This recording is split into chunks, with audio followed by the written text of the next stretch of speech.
En 2017, j'ai eu un rêve un petit peu fou.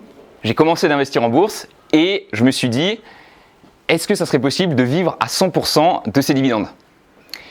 En fait, je venais de découvrir que les dividendes, c'était une partie des profits que générait une entreprise et qu'elle s'engageait à reverser à ses actionnaires.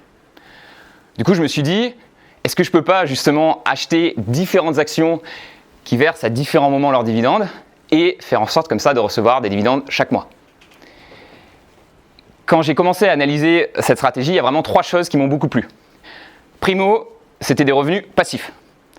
C'est-à-dire que contrairement à l'immobilier où je sentais que j'allais devoir gérer des notaires, des banques, des locataires, des syndicats, là il n'y avait rien de tout ça. Il suffisait d'acheter les actions, de les garder, de ne plus les toucher et recevoir chaque mois des paiements sur mon compte de bourse. Donc ça voulait dire que littéralement je pouvais partir sur une île déserte sans mon portable pendant 1 an, passer ma journée à siroter des cocktails et continuer de recevoir chaque mois ces paiements de dividendes malgré ça. Ça m'a beaucoup plu parce que je travaillais déjà beaucoup sur mon activité principale et je me suis dit, il me faut quelque chose qui ne va pas me demander du temps. Et ça, je pense que c'est très important, c'est-à-dire que les gens, on se dit 100 € qu'on a gagné en travaillant et 100 € qu'on a gagné sans rien faire, c'est la même chose. Pas du tout. Moi, j'accorde beaucoup plus de valeur à ces revenus passifs parce que je n'ai pas eu besoin de fournir plus d'efforts pour les obtenir. La deuxième chose qui m'a beaucoup plu, c'est que c'était des revenus qui étaient sécurisés.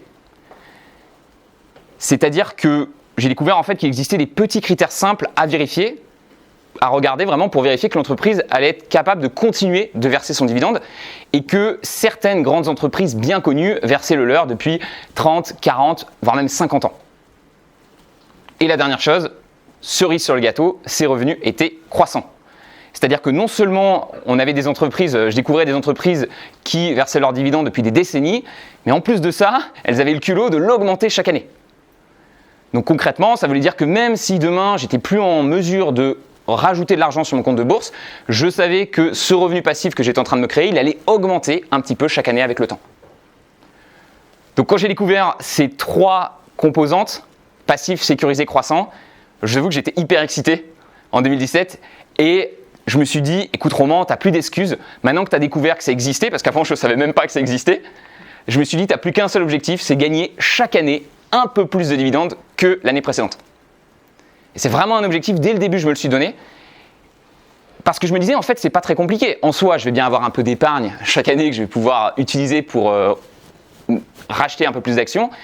Et en plus de ça, comme je vous l'ai dit, les entreprises, elles augmentent naturellement leurs dividendes. Donc, ça devrait être assez simple. Eh bien, 5 ans plus tard, je suis assez content de vous dire que j'ai réussi ce pari, puisque vous voyez que la première année donc, où j'ai démarré cette stratégie, j'y connaissais pas grand-chose, j'ai fait beaucoup d'erreurs, j'ai acheté des entreprises qui n'étaient pas top, mais je suis quand même parvenu à générer donc 17 € de revenus net d'impôts par mois grâce aux dividendes. Et en 2018, 135, 2019, 210, 2020, 246 et enfin 2021, 350. Je fais souvent la blague en disant que en 2017, mes dividendes, ils me payaient un McDo tous les mois et qu'aujourd'hui, ils me payent un très bon étoilé Michelin tous les mois. Donc c'est une bonne progression. Je ne suis pas encore à la liberté financière, mais de voir cette progression chaque année, je me dis c'est qu'une question de temps. C'est qu'une question de temps. Il faut juste que je continue de faire ce que je fais et je finirai par y arriver. Un truc qui est génial avec cette stratégie, c'est vraiment, je trouve, l'aspect sérénité. C'est-à-dire que on a, vous voyez, sur les 30 prochains jours, ce que je vais recevoir de dividendes. Donc, on voit que le 26, c'est dans quelques jours, je vais recevoir, c'est mercredi prochain, je vais recevoir 48 $ sur mon compte de bourse. Et puis 53 $ de BXP, 21 $ de TD. Le 1er février, on a 97 $ de 2 entreprises, 61 $ de l'eau. Et là, vous voyez que vraiment, ce qui va être bon, c'est le milieu du mois. Un milieu du mois, généralement, il y a pas mal d'entreprises qui déclarent leurs dividendes le 15. Et vous voyez qu'en février, 228 $ de PD, 152 $ de BTI et 218 $ de plusieurs entreprises. Donc, voir comme ça que presque chaque jour du mois, vous recevez des revenus passifs, je ne sais pas ce que vous en pensez, mais moi, ça apporte vraiment une énorme sérénité.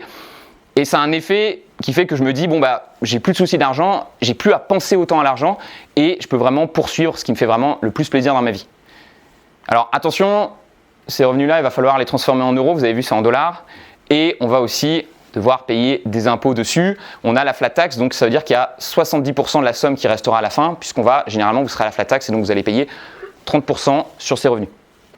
Vous allez recevoir ce genre d'alerte qui fait très très plaisir Vous voyez là, ça fait quoi? Ça fait 10 jours, hein, le 13 janvier, j'ai reçu cette alerte. Une entreprise que j'ai en portefeuille, Apog, a décidé d'augmenter son dividende annuel de 10%. Concrètement, vous voyez qu'elle versait donc 0,20 $ par action et elle est passée à 0,22. Et vous voyez que ce n'est pas la première année qu'elle fait ça, puisqu'on était à 0,1875 et avant 0,175. Votre revenu annuel a ainsi augmenté de 18,24 $. Donc, juste qu'on imagine bien. Imaginez, votre patron vous appelle au début de l'année, là, 2022, et il vous dit écoutez, monsieur Payet, je suis vraiment déçu de votre performance annuelle cette année, c'est-à-dire que vous n'étiez jamais au boulot, vous n'avez rien fait, on vous appelait pendant les réunions, vous n'étiez pas là, j'ai jamais eu de vos nouvelles, mais écoutez, on a discuté avec la direction et on a décidé d'augmenter votre salaire de 10% cette année aussi. Ça n'arrive jamais. Quand on est salarié, je veux dire, il faut se battre pour ces augmentations. Et c'est même pas forcément de 10%. Donc voilà pourquoi il faut être actionnaire, c'est parce que quand vous êtes actionnaire, vous avez votre revenu qui augmente sans avoir rien à faire. Pareil, si on compare à l'immobilier, votre locataire ne va pas vous appeler en disant oui, salut, j'aimerais te payer 10% de plus cette année. Je ne sais pas pourquoi, ça me plaît bien, j'ai trop d'argent, j'aimerais en mettre un peu plus dans mon loyer. Donc ça, c'est vraiment la puissance des dividendes. Les gens critiquent souvent la stratégie dividende en disant « Ouais, mais c'est que 2%, je vais recevoir que 2% par an. » Oui, mais c'est 2% qui augmente à 10% par an. Et ça, c'est très important de bien le prendre en compte. En moyenne, sur mon portefeuille, vous voyez que je suis en moyenne à 7,5% de croissance annuelle des dividendes sur les 5 dernières années. C'est quelque chose qui est complètement atteignable, sachant qu'en plus, je n'ai pas que des actions qui versent des dividendes avec une grosse augmentation. Donc c'est vraiment quelque chose d'atteignable. 7,5% par an, concrètement, ça veut dire que si une entreprise, votre portefeuille vous verse 100 € de dividendes la première année, la deuxième année, sans rien faire, vous obtenez 108, la troisième année, 116, et si bien que la 10e année, vous recevez 192 € de dividendes par mois. Et à nouveau, vous n'avez rien fait, donc vous avez presque doublé ce que vous recevez sans avoir rien eu à faire. Alors là, je vais peut-être avoir des économistes dans la salle ou qui me regardent sur YouTube qui vont me dire « Oui mais Roman, le souci c'est que 192 € dans 10 ans, ça n'a pas la même valeur que 192 € aujourd'hui. » Et ils ont raison, vous savez, c'est le fameux concept de l'inflation, c'est-à-dire que les prix des biens et des services augmentent un petit peu chaque année. Et c'est évidemment à prendre en compte quand on fait des calculs comme ça de rentabilité. Vous avez dû en entendre pas mal parler dernièrement dans l'actualité économique de l'inflation, puisque aux États-Unis, on a un record qui a été atteint, c'est un score qu'ils n'ont pas eu depuis les années 80, il me semble, 7%. Donc c'est-à-dire qu'entre décembre 2020 et décembre 2021, les prix des biens et des services en moyenne ont augmenté de 7%. Alors souvent, c'est chaque catégorie, donc par exemple, vous allez avoir le pétrole qui va faire 40% et peut-être certaines catégories qui vont au contraire baisser. Mais en moyenne, c'est 7% et c'est évidemment très élevé. Maintenant, on est quand même un petit peu mieux lotis, vous voyez, en France, puisque on constate aussi un pic d'inflation, mais on est plutôt autour des 2,8% sur les 12 derniers mois. Donc ça reste encore honnête. C'est très difficile, moi je ne vais pas faire l'économiste, essayer de prévoir. Moi, vous savez, j'aime pas trop les prédictions, notamment macroéconomiques, je trouve ça très difficile à faire. Est-ce que l'inflation va continuer de monter? Est-ce qu'elle va au contraire descendre? Est-ce qu'elle est là pour durer? Bon, moi je préfère regarder généralement l'historique et vous voyez que par exemple en 2008, on avait eu aussi un pic d'inflation et que derrière, ça s'était vraiment bien calmé. 2,8% d'inflation en 2008 et puis ensuite 0,10, 1,50, etc. Donc, pour les calculs ici, on va vraiment partir sur la moyenne historique des 30 dernières années. Donc entre 92 et 2002, on a 1,41% d'inflation par an, ce qui n'est pas si énorme que ça. Si on va être un peu plus prudent pour nos calculs, on va partir sur 1,5. Donc qu'est-ce qu'on fait concrètement? On prend notre augmentation de dividendes, on soustrait l'inflation pour prendre en compte qu'on va gagner plus d'argent, mais cet argent va nous permettre d'acheter un peu moins de choses. Et on tombe donc sur environ 6% d'augmentation de dividendes net d'inflation. Si on reprend mon exemple à 6%, donc à nouveau, je ne fais rien, je passe ma journée sur une plage, à siroter des cocktails. Vous voyez que dans 5 ans, j'ai 468 € de dividendes. Dans 10 ans, j'ai 627 € par mois de dividendes, net d'impôts, net d'inflation. Et enfin, dans 20 ans, 1122. C'est plutôt sympa. Une manière que vous avez d'améliorer ça, assez simple, c'est vous réinvestissez vos dividendes. En réinvestissant vos dividendes, en fait, vous accélérez d'environ 3% la vitesse à laquelle vos revenus passifs vont se cumuler. Donc vous voyez qu'on passe de 468 à 539, de 627 à 829 et la meilleure amélioration, c'est celle sur 20 ans. Et vous voyez qu'on commence à avoir une courbe exponentielle, c'est ce qu'on aime, et vous voyez que c'est vraiment le temps qui va vraiment créer cette courbe exponentielle. Vous voyez que la différence est assez énorme entre 1122 et 1962, et à nouveau là on n'a pas fait grand chose, c'est juste qu'au lieu de se verser les dividendes, on les a réinvestis, on a racheté des actions. Et évidemment, dernier niveau, on rajoute du capital. Et alors là, on a vraiment la totale, c'est-à-dire qu'on a non seulement l'augmentation de 9% par an de nos dividendes, et on rajoute, là je vous ai mis ce que j'ai parvenu à ajouter chaque mois en bourse en 2021, 5 000 € par mois.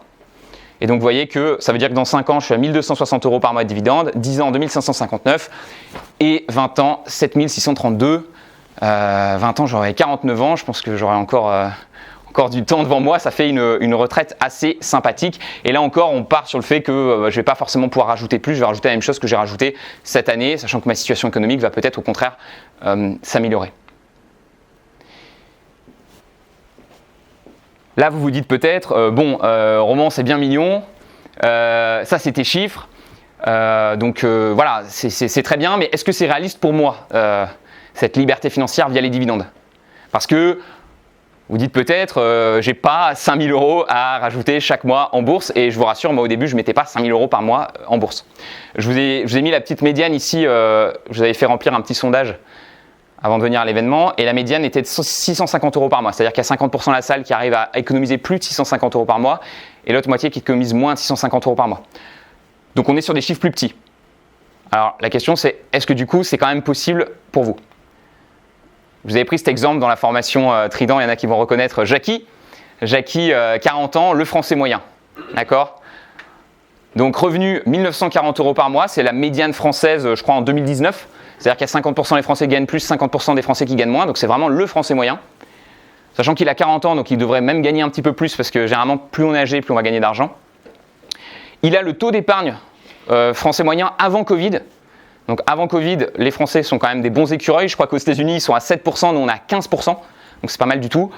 15%, ça veut dire qu'il va dépenser 1 649 € par mois et il va mettre de côté 291 € par mois.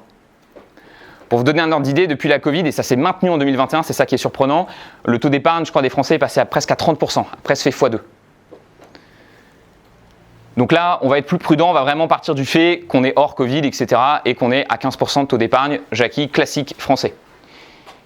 Alors j'ai une question pour vous, à votre avis, si Jackie prend ses 291 € par mois, il les investit en bourse chaque année, combien de temps il mettra pour devenir libre financièrement avec les dividendes?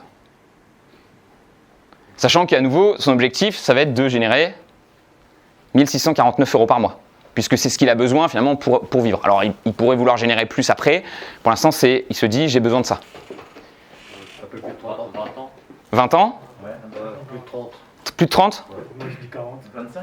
40, 25? C'est par mois? Bien par mois? Là, il rajoute 280 € par mois, donc ça fait x12, il faudrait que je vous retrouve le chiffre. Moi je dis le plus 40. Ok. Vous voyez que j'ai fait, comme à mon habitude, un fichier sheet pour calculer de manière précise cette réponse. Vous voyez, j'ai rentré donc toutes les infos de Jackie, donc vous pourrez d'ailleurs, je vous mettrai le lien, je vous enverrai le fichier sheet, vous pourrez tester vous-même avec vos chiffres. Donc j'ai mis son âge, donc on estime que Jackie a jamais investi en bourse et qu'il démarre donc à 40 ans, il n'a jamais mis un seul euro. Il gagne donc 1 940 € par mois, 1 649 € de dépenses, 291 € d'épargne, 15%. On est donc sur 3 492 € qui vont être ajoutés chaque année en bourse et qui vont générer donc 2%. Donc il va les injecter. La première année, il va générer 2% grâce à ces 3 492. Donc là, s'il met par exemple en 2021 3 492 €, normalement, à la fin de l'année, il aura généré 2% de cette somme. Alors pourquoi 2%? J'estime que c'est un bon chiffre à viser, qui est assez simple à obtenir. On peut obtenir plus, mais généralement après, on va avoir moins de croissance des dividendes. Donc l'idée, c'est de trouver un équilibre entre combien vous avez touché aujourd'hui de dividendes et combien ces revenus vont grandir. Et généralement, il n'y a pas de magie, c'est-à-dire plus vous voulez de la croissance ici, plus ici le rendement sera un peu plus faible. Au contraire, si par exemple vous êtes plus proche de la retraite et que vous en foutez finalement que les revenus augmentent, vous pourriez viser peut-être 3, peut-être même 4% de rendement net. Attention, on est net, donc c'est-à-dire qu'il faut que votre portefeuille, pour obtenir 2% net, il faut que ça soit environ 3% brut. Parce qu'on va à nouveau, on va prendre en compte la flat tax à 30%. Et on a cette augmentation annuelle de 9%, je vous l'ai dit, c'est quelque chose d'atteignable si on est sur un rendement de dividende de 2%, puisque on considère que Jackie réinvestit ses dividendes. Vous voyez que j'ai fait un tableau avec beaucoup de colonnes, mais qui vous permet de bien comprendre le système, c'est-à-dire que Jackie va prendre ses 3 492 € qu'il a épargnés, il va les mettre en bourse, et vous voyez que la première année, il va générer 2% de cette somme-là, donc 70 €. Et les gens s'arrêtent un peu ici, et disent mais 70 € alors que j'ai mis 3000, comment, voilà. Mais vous voyez que ce qui est intéressant, c'est ça en fait. C'est-à-dire que chaque année, ses dividendes augmentent de 9%. Si bien qu'au bout d'un certain temps, Jackie se retrouve à cette somme de 3 492 génère 302 €. Et là, on est à 10% de rendement. C'est déjà beaucoup plus intéressant.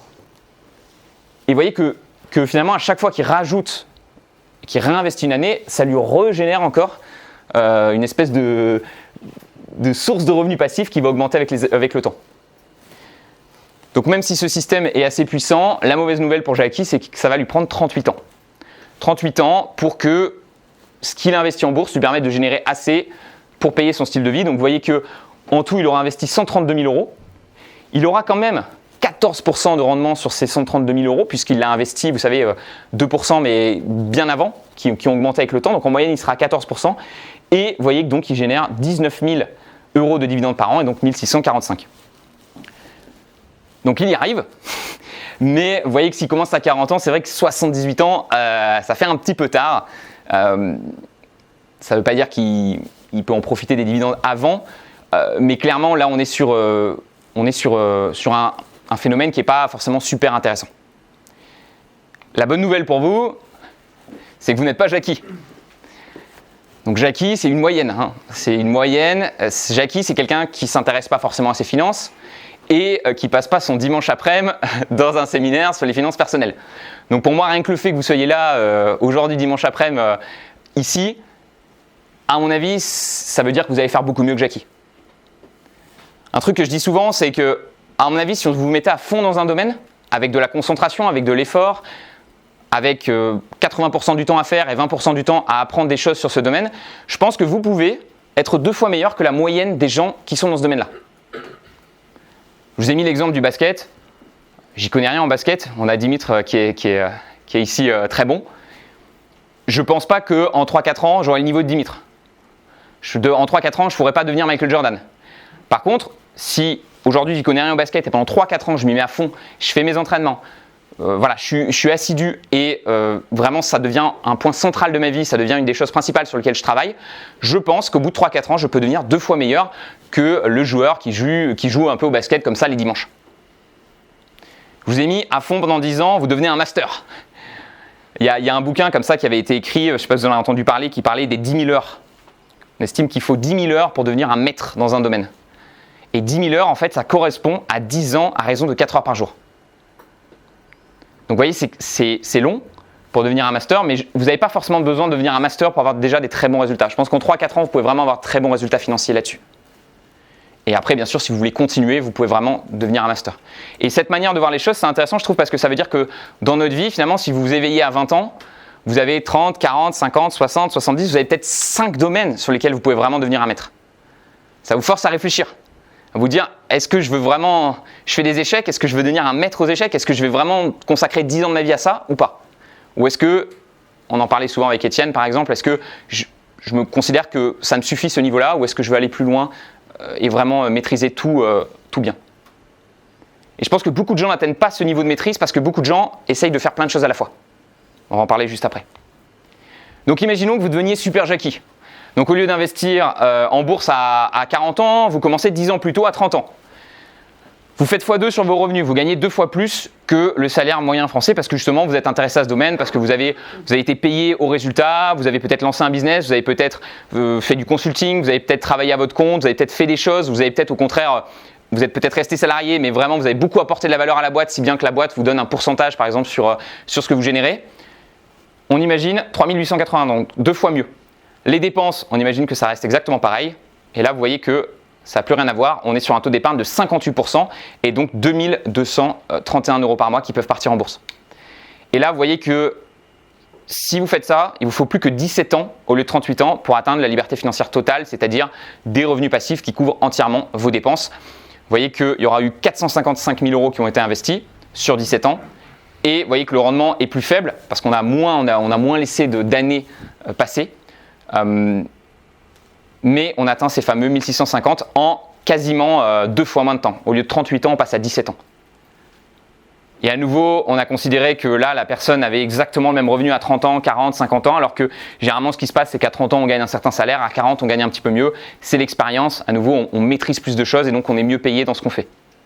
J'ai aussi rajouté ici qu'on n'a aucun héritage, sachant que la médiane française de l'héritage, c'est environ 41 000 euros. Donc il y a quand même beaucoup de gens qui le reçoivent souvent assez tard, mais vous pouvez aussi avoir des héritages plus tôt. Et ça peut évidemment booster ici les chiffres s'ils sont investis assez tôt.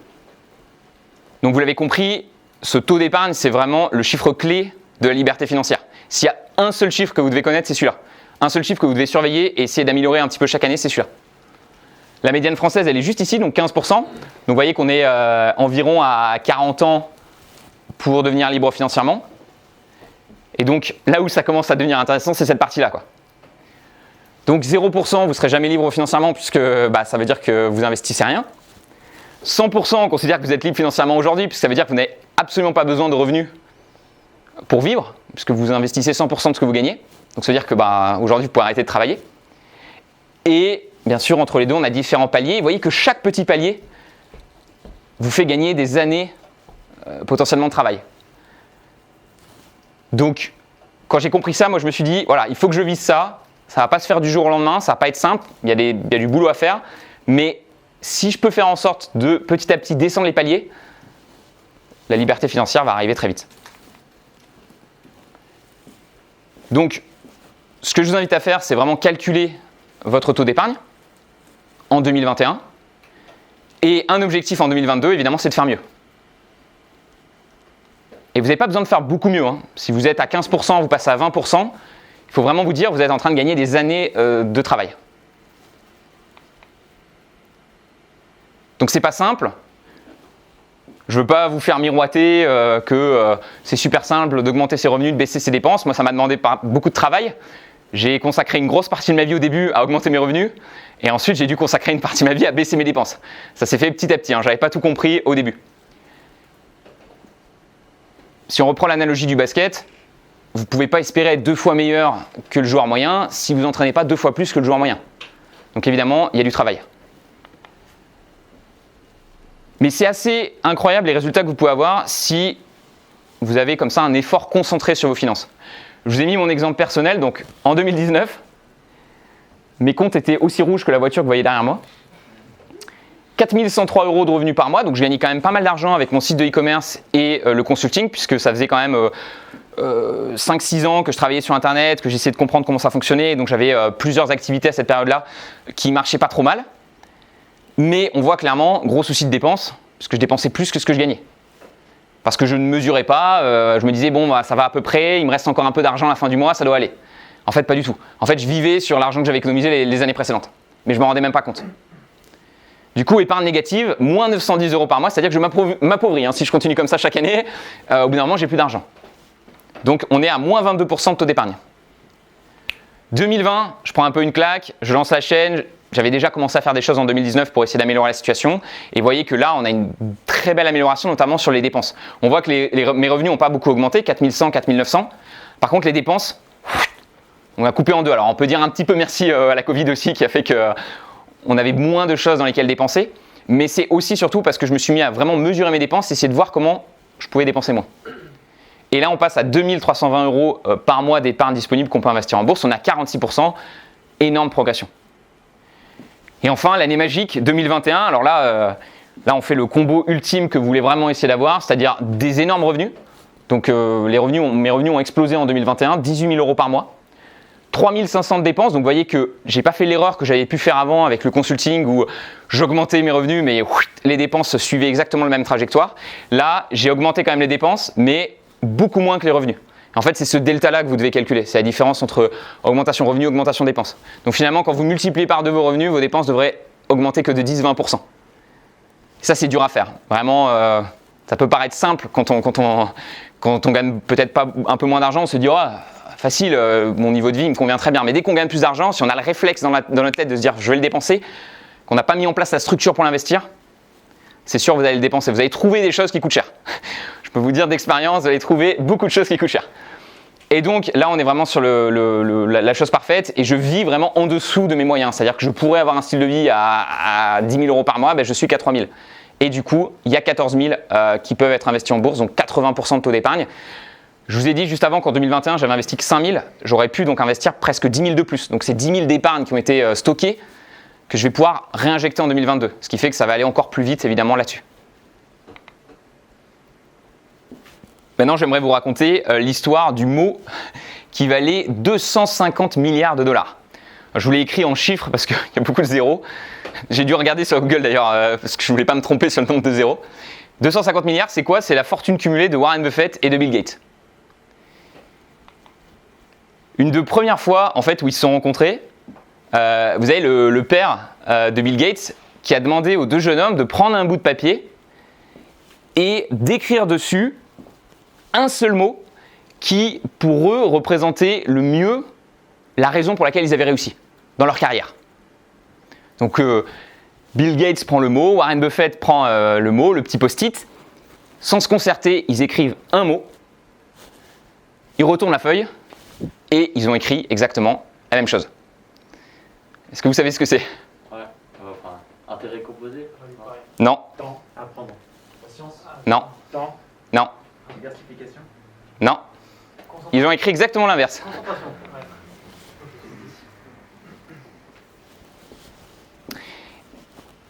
Je suis complètement d'accord avec eux. Si j'analyse en fait comment j'ai pu passer de moins 22 à 80% de taux d'épargne, le focus. Et ça, je pense que c'est la compétence clé. Voilà, alors là, vous avez des milliardaires qui vous disent que c'est la compétence clé. Je ne peux pas le dire mieux que l'élimination des distractions. On pense souvent au focus, se concentrer, mais en fait, il faut plutôt le voir comme qu'est-ce que j'élimine pour pouvoir mettre plus d'énergie dans ce qui m'intéresse vraiment. Et ça, c'est très dur à faire. Il y avait un exercice aussi que Warren Buffett parlait, c'était par exemple de lister ses 10 passions dans la vie et d'entourer les 3 premières et d'ignorer tout le reste. Et ça, c'est très difficile à faire parce qu'on a envie de toucher à la 4e, la 5e, la 6e passion. Mais ce qu'il faut bien comprendre, c'est que si on touche à cette 5e, 6e passion, ben on a moins d'énergie dans la première. Et donc, on a moins de résultats. Au niveau de mes revenus, j'avais 3 business. Donc, mon énergie était séparée entre 3 business. Dans mon cerveau, ça tournait sur 3 choses en même temps.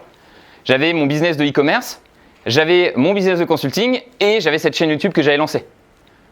Il y a plein de gens qui me disent « mais c'est génial, tu étais diversifié, tu avais plusieurs business ». Si j'avais continué comme ça, je peux vous assurer qu'aujourd'hui, je serais encore à 2 000 euros par mois, voire même beaucoup moins. Si j'ai pu passer à 18 000, c'est pour ça, 100%. J'ai dit, c'est quoi qui me plaît le plus, c'est quoi que j'ai vraiment envie de développer, et j'ai éliminé tout le reste. Les dépenses, c'est pareil en fait. C'est-à-dire que sur 3 dépenses, j'en avais 2 qui étaient un peu débiles, que je ne regardais pas, je me disais, ça doit aller. Et une où je me disais, là c'est vraiment bien investi, c'est quelque chose qui me sert dans ma vie et dont je vais me servir longtemps. Qu'est-ce que j'ai fait? J'ai analysé mes dépenses chaque mois sur mon fichier sheet et j'ai supprimé toutes les dépenses qui servaient à rien. Tous les trucs que je me disais, c'est pas des bonnes dépenses. Donc je fais encore des erreurs aujourd'hui, j'achète encore des trucs. Mais ce qui est bien, c'est que chaque mois, quand je regarde le fichier sheet, je me rends compte. Je me dis, oh, t'as dépensé ça dans ça. Ok, prochaine fois, tu remets pas la CB sur ce truc-là. Et enfin, les investissements, c'est pareil. J'avais commencé les dividendes, mais je suivais aussi des trucs sur les paris sportifs. Mais j'avais aussi je suivais un gars sur du coup des robots de trading. Donc en gros, voilà, je disais du coup, il fallait que je réfléchisse comment je répartis mon argent sur les différentes choses, etc. Et je me suis dit, non, tu as un plan d'action avec les dividendes, tu sais que ça fonctionne, tu vas devenir excellent là-dedans, et c'est comme ça que tu auras des résultats. Et donc j'ai dû éliminer le reste. Et je sais que ça va à l'encontre de beaucoup de choses, parce qu'on entend beaucoup de diversification. Voilà, il faudrait avoir un peu d'or, un peu d'obligations, un peu d'actions, un peu... Moi, je pense que pour avoir des résultats, il faut se concentrer parce qu'il faut vraiment bien comprendre dans quoi on investit. Et c'est le fameux pas mettre ses œufs dans le même panier. Moi, je préfère me dire, je mets tous mes œufs dans le même panier, mais par contre, le panier, je le connais. Et je le surveille. Vous savez pourquoi ils mettent des œillères aux chevaux pendant les courses? Qu'ils ne soient pas distraits. Ouais. Donc ils soient à l'arrivée. Parce qu'en fait, s'ils enlèvent les œillères, en fait, les chevaux, ils regardent à droite, à gauche pendant qu'ils courent et ils paniquent. Et ça, c'est exactement ce que je faisais. C'est-à-dire que je commençais à trouver une course qui m'allait bien, les dividendes, et je commençais à y aller, et je me disais, voilà, l'objectif, il est là, vas-y. Puis tout à coup, ah, il y a des cryptos. Ah, attends, je change de course. Ah putain, il y a les NFT, attends. Et c'était pareil sur les business. Quand même, on peut gagner pas mal d'argent avec Shopify. Attends, YouTube aussi, c'est bien. Hein. Attends, il y a ce nouveau réseau là, hop. Et du coup, on fait du surplace. Le cheval, il avance pas. Hein. S'il a les yeux ouverts comme ça, il avance pas. Donc, c'est très difficile, à mon avis, d'être bon partout. Par contre, c'est relativement facile. En très peu de temps, vous pouvez devenir excellent sur un domaine spécifique. Et ça vaut pour tout, pour vos dépenses, pour vos revenus, pour vos investissements. Donc si j'ai un seul conseil à vous donner pour faire de 2022 votre meilleure année financière, c'est vraiment de faire comme le cheval et de mettre vos œillères. Concrètement, ça veut dire une manière en 2022 avec laquelle vous allez gagner de l'argent, une seule. Une manière avec laquelle vous allez économiser de l'argent, quelque chose qui fonctionne bien avec vous. Et une manière avec laquelle vous allez pouvoir investir votre argent. Moi, je vous l'ai dit, c'est ce que j'ai choisi. YouTube, le suivi des fichiers sheets et l'investissement dans les actions à dividendes. Peut-être que pour vous, ça sera quelque chose de différent. Mais rappelez-vous bien que vous ne pouvez pas atteindre le bout de la course si vous êtes sans arrêt en train de regarder à droite à gauche. Donc, choisissez votre triade gagnante. Gardez vraiment le cap sur l'arrivée. Et vous verrez que votre liberté financière n'est pas si loin que ça. À vous de jouer.